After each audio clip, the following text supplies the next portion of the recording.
रायगड जिल्ह्यातल्या माणगाव तालुक्यात एक छोटंसं सुंदर गाव मुरगाव आणि याच गावात माझा जन्म झाला। आज खूप वर्षांनी पुन्हा त्या आठवणी जगायला आली आहे। म्हणूनच आज तुम्हालाही माझं घर, माझं गाव आणि माझ्या लहानपणीच्या आठवणीची सफर घडवणार आहे।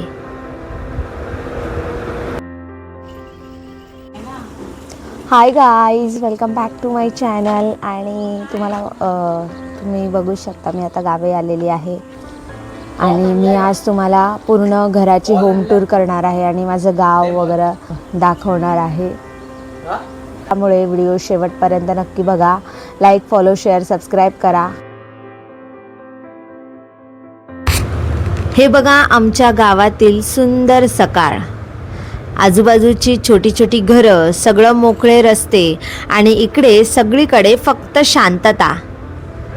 रस्त्याने चालताना एका बाजूला गाई म्हशी निवंत चारा खाताना दिसतात आणि दूरवर दिसणारे डोंगर खरंच डोळ्यांना खूप सुख देतात। शहरात कितीही मोठी गोष्टी पाहिली तरी गावातील ही सिंपल लाईफ मनाला वेगळीच शांती देते। इथली हवा, इथलं वातावरण आणि माणसांमधला प्रेमळपणा सगळंच खूप स्पेशल आहे। मी आता सध्या मुरगावाच्या रस्त्यावर आहे आणि हे जे तुम्हाला घरं दिसत आहेत हे प्रॉपर मुरगाव आहे आणि जे राईट साईडला बागवाडी आहे आणि बागवाडीमध्ये आमचं घर आहे। तिथे मोजून 10-15 घरं असतील बागवाडीमध्ये। सो मी आता तुम्हाला माझ्या घरी घेऊन जाते आणि पूर्ण होम टूर करते। हे आहे आमचं छोटंसं पण खूप प्रेमाचं गावचं घर। बाहेर मोठं अंगण आणि आजूबाजूला झाडं आणि कायम थंडगार हवा देणारे घर। तसं सिंपल आहे पण प्रत्येक भिंतीत खूप आठवणी आहेत। इथेच माझं लहानपण गेलं। अंगणात खेळणं, पावसात भिजणं आणि सगळे मिळून गप्पा मारणं। सकाळी घरासमोर बसून चहा प्यायची मजाच काही वेगळीच असते आणि रात्री शांत वातावरणात झोपताना खरंच मनाला खूप पीस मिळतो। शहरात मोठी घरं असतील पण गावच्या घरात जी माया आणि आपलेपणा असते ना, तो कुठेच मिळत नाही। आणि हा आहे आमच्या घराचा मेन डोर। या दारातून आत येताच एक वेगळीच आपलेपणाची फिलिंग येते। लहानपणी किती वेळा याच दारातून धावत आत बाहेर गेलोय आणि त्या सगळ्या आठवणी अजून फ्रेश आहेत। गावाकडच्या घराचं हे साधं सिंपल दार पण माझ्यासाठी खूप खास आहे। चला तर मग मी आता माझ्या घराची पूर्ण फुल टूर सुरू करूया। आमच्या घरात 4 रूम्स आहेत आणि एक मोठा हॉल। आणि सुरुवात करूया घरातल्या पीसफुल जागेपासून, म्हणजेच देवाचा रूम।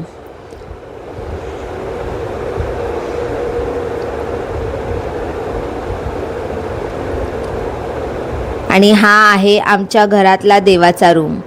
सकाळी उठल्यावर सगळ्यात आधी इथेच येऊन नमस्कार करतो आणि मनाला खूप शांत आणि पॉझिटिव्ह वाटतं। सण असो किंवा कोणतेही शुभ काम सुरुवात ह्याच रूममधून होते। माझी आजी बघा भक्तिभावाने देवाचं सगळं करत असते। जप, पूजा, तप सगळं करत असते। इथे सगळे स्टोरेज ठेवलेले आहेत, म्हणजे गावठी कडधान्य वगैरे या सगळ्या ग्रोसरीज। आणि इकडे कोकमचं, म्हणजे आजीकडे गावठी नुस्खे भरपूर असतात, सो इकडे ते ठेवते म्हणजे कोणाचा हात लागू नये, सेफ। आणि कोणत्या बाहेरच्या बाईचा पण हात वगैरे लावू नये त्यामुळे। आणि ही आहे आमच्या घरातील किचन आणि घरातील सगळ्यात जास्त वेळ चालणारी आणि सुगंधाने भरलेली जागा। सकाळपासून इथे सगळ्यांची गडबड सुरू होते। चहा, नाश्ता, गावठी जेवण सगळं प्रेमाने बनतं। गावाकडच्या किचनमध्ये एक वेगळीच वॉर्म असते। इथं बनणारं साधं सिंपल जेवण पण खूप टेस्टी लागतं। आणि ऑनेस्टली किचनमधून येणारा फोडणीचा तो वास, आ हा हा हा, फुल चाइल्डहुड मेमरीज.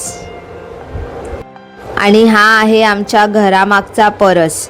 इथे आल्यावर खरंच मनाला खूप शांत वाटतं. आजूबाजूला झाडं, थंड हवा आणि पक्ष्यांचा आवाज, फुल विलेज वाइब्स. लहानपणी इथे खूप खेळलोय, धावलोय आणि खूप आठवणी बनल्यात. सकाळी आणि संध्याकाळी इथे बसलं ना की वेळ कसा जातो कळतच नाही. शहरात अशी मोकळी जागा आणि पीस खूप मिस होतं. आणि इथे आजीने सगळे फाटी ठेवलेली आहेत आणि परसाकडे युजली आम्ही कपडे वगैरे धुतो. आणि ही आहे आमच्या घरातली पारंपरिक चूळ. गावाकडच्या घराची खरी ओळख म्हणजे ही चूळच. लाकडाच्या ज्वालेवर बनलेलं जेवण, त्याची चवच काही औरच असते. चुलीवरचा गरमागरम चहा, भाकरी, गावठी चिकन म्हणजेच प्युअर हॅपीनेस. लहानपणी चुलीजवळ बसून गप्पा मारायचो आणि हिवाळ्यात तर इथे बसायला खूप मजा यायची. ही फक्त चूळ नाही तर खूप आठवणी आणि घरातली ऊब आहे. माझी आजी मालकरी असल्यामुळे आमची नॉनव्हेजची वेगळी रूम आहे. ही आहे नॉनव्हेज बनवण्याची रूम आणि सध्या इथे थोडं अडगळीचं सामान पण ठेवलेलं आहे. गावाकडच्या घरात अशी एक रूम असतेच जिथे जुनी भांडी, लाकूड आणि कामाचं सामान ठेवलेलं असतं. सध्या आता घराचं काम चालू होणार आहे त्यामुळे थोडी ती अस्ताव्यस्त दिसते, पण ह्याच छोट्या छोट्या गोष्टी गावच्या घराला अजून रिअल आणि स्पेशल बनवतात. आणि ही नॉनव्हेजची वेगळी चूल.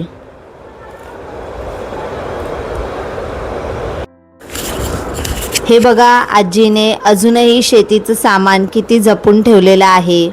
या टोपल्या, झाप आणि जुन्या वस्तू फक्त सामान नाहीत तर खूप वर्षाच्या आठवणी आहेत.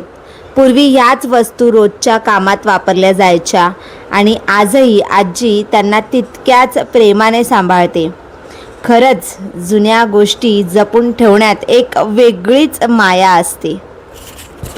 ही आहे आमची बेडरूम. सध्या रूम थोडी सिंपल दिसते कारण घराचं काम चालू आहे. थोडं पेंटिंग, थोडं रिपेरिंग आणि अजून बरंच काही काम बाकी आहे. पण काम पूर्ण झाल्यावर ही रूम अजून सुंदर दिसणार. गावाकडचं घर हळूहळू आपल्या माणसासोबत सजत जातं आणि ऑनेस्टली परफेक्शनपेक्षा त्या घरातील माया जास्त महत्त्वाची आहे. आणि जमीन जी आहे ती अजूनही शेणाची आहे. तसं मला शेणाची जी जमीन आहे ती भयानक आवडते, पण आता सध्या घराचं काम पण करायचं आहे, सो ही शेणाची जमीन मी खूप मिस करणार आहे. आणि हे समोर अंगण आणि इकडे या साईडला दिसतंय तिथे पपई, शेवगाच्या शेंगेचं झाड, अशा आजीने बरेचसे झाडं लावलेली आहेत.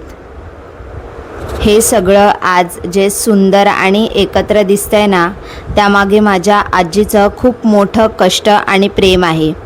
आयुष्यभर तिने खूप मेहनत घेतली, घर सांभाळलं आणि सगळ्यांची काळजी घेतली. सगळ्यांना कायम एकत्र जोडून ठेवलं.